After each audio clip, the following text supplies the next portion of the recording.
اعوذ باللہ من الشیطان اللعین الرجیم بسم اللہ الرحمن الرحیم اللہم صلی علی محمد و آل محمد وعجل فرجہم۔ دوستو، ٹوتھ ریسپنگ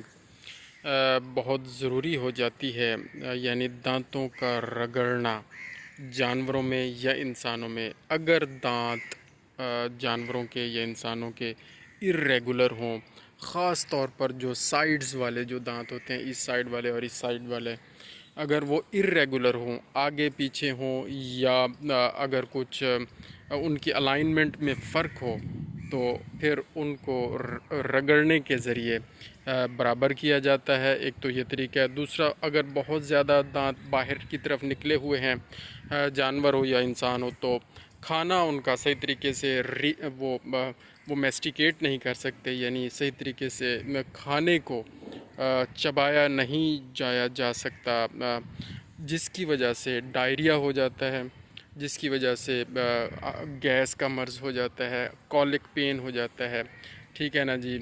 جانور اچھے طریقے سے یا انسان اچھے طریقے سے اپنا کھانا ہضم نہیں کر پاتا، کیونکہ جو کام دانتوں نے کرنا تھا پراپر طریقے سے، چیوئنگ والا، چبانے والا، اور پھر اس چبانے کے دوران جو سلائیوا مکس ہوتا ہے اس کھانے کے ساتھ، اس فوڈر کے ساتھ، ڈیپینڈنگ اپان دی سچویشن،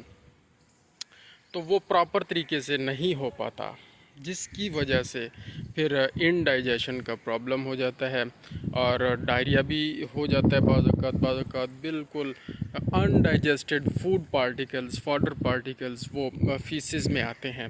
تو یہ اس کی علامات ہیں۔ اور اگر جانور ہے خاص طور پر، تو جانور میں ہم نے دیکھا ہے، گائے ہے یا بھینس ہے یا جو بھی ہے، تو وہ بار بار اپنے دانتوں کو آپس میں ٹکراتا رہتا ہے، اور اس کی آواز بھی ساتھ والا بندہ جو کھڑا ہو اس کو آتی ہے، تو دانتوں کا آپس میں چٹخانا، پیسنا، یہ اس کی علامات ہیں۔ تو اس میں کیا کرنا چاہیے؟ دانتوں کو اچھے طریقے سے ٹوتھ ریزپر کی مدد سے، جس کو عام زبان میں ہم رواتی بھی کہہ سکتے ہیں، ریتی بھی کہتے ہیں، وہ بنا ہوتا ہے ہمارے پاس اسپیشلی، اور اگر کسی ہاسپٹل میں نہ بھی ہو تو دستی بھی بنوایا جا سکتا ہے۔ اس کی مدد سے دانتوں کی رگڑائی کر کے ان کو ریگولر کر دیا جاتا ہے، الائنمنٹ میں کر دیا جاتا ہے، اور اگر بہت زیادہ نکلے ہوئے ہوں تو پھر ان کو کاٹ بھی دیا جاتا ہے ٹوتھ کٹر کی مدد سے۔ تو اس پروسیس کے دوران یہ ہے کہ نارمل سیلائن ہمارے پاس ہونا چاہیے، بار بار ہم اس کا منہ اور اس ٹوتھ ریسپر کو بھی دھوتے رہیں، اور ایٹ دا اینڈ گلیسرین منہ کے اندر ضرور لگائیں، کیونکہ ٹوتھ ریسپنگ کی وجہ سے کچھ نہ کچھ رگڑیں جو ہیں وہ لگ جاتی ہیں سائڈوں پہ، یہ جو ہوتے ہیں، کیا کہتے ہیں ان کو، ڈینٹل پیڈز، ان پہ رگڑیں لگ جاتی ہیں، تو اس کے گلیسرین لگائیں، اور گلیسرین میں بورک ایسڈ بھی مکس کر کے لگایا جا سکتا ہے، اور یہ بہت اچھا رزلٹ دیتا ہے۔ اور 1-2 مرتبہ آپ پوٹاشیم پر میگنیٹ سلوشن بنا کر، پوٹاش کا سلوشن بنا کر، وہ بھی آپ اس منہ میں جانور کے لگا سکتے ہیں، اور اس کو واش کیا جا سکتا ہے۔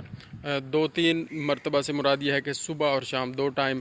یا صبح دوپہر شام 3 ٹائم ہو جائے، کم از کم 1 دن، اور اگلے 2-3 دن آپ گلیسرین اور بورک ایسڈ لگاتے رہیں۔